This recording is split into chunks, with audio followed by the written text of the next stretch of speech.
We begin this hour in Germany, where hundreds of supporters of the far-right group Pegida have held an anti-refugee protest in the city of Cologne.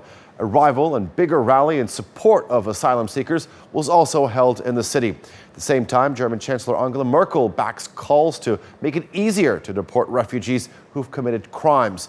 That's after nearly 100 women reported being sexually assaulted during New Year's celebrations in Cologne. Well, our correspondent Nicole Johnston is in the city and she joins us live now. Nicole, two separate camps took place in protests. Were they largely peaceful? For most of the day, they were very peaceful rallies. The police had the situation under control. Both sides were barricaded off with a few hundred metres separating them from each other. A few hundred riot police in between both sides to keep things under control. They did, though, hurl a lot of verbal abuse at each other. But later in the day, just before dark, some of the Pegida supporters moved to a different area and there was some trouble with the police. The police moved in to try and disperse them because it was getting close to dark. They used water cannons and eventually drove them away. But more about this day of protest in the city of Cologne in this report. Hundreds of people on the steps of Cologne's imposing cathedral, demanding women be protected from sexual violence.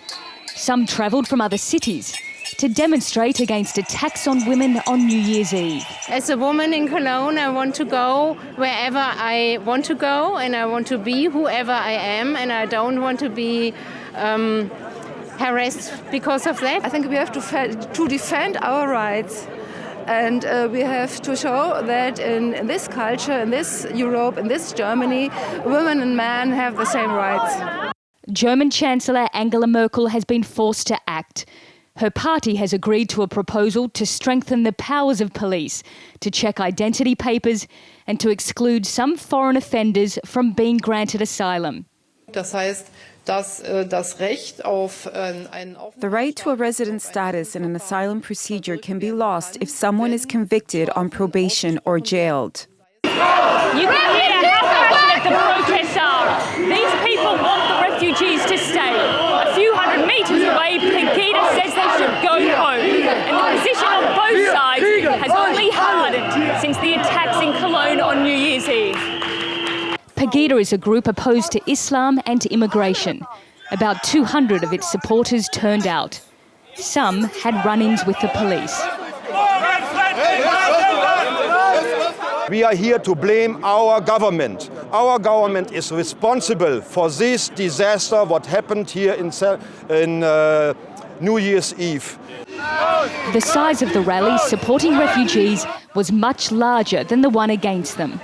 So while many in Cologne have been shaken by these attacks, they haven't all lost their resolve to welcome in refugees. A police report has come out later in the day that has increased the number of women who were attacked on New Year's Eve, who reported to have been attacked, from 170 to over 370. Now, the report said that most of the suspects who are being investigated are of North African origin. All right, our Nicole Johnston following those protests in Cologne. Thank you.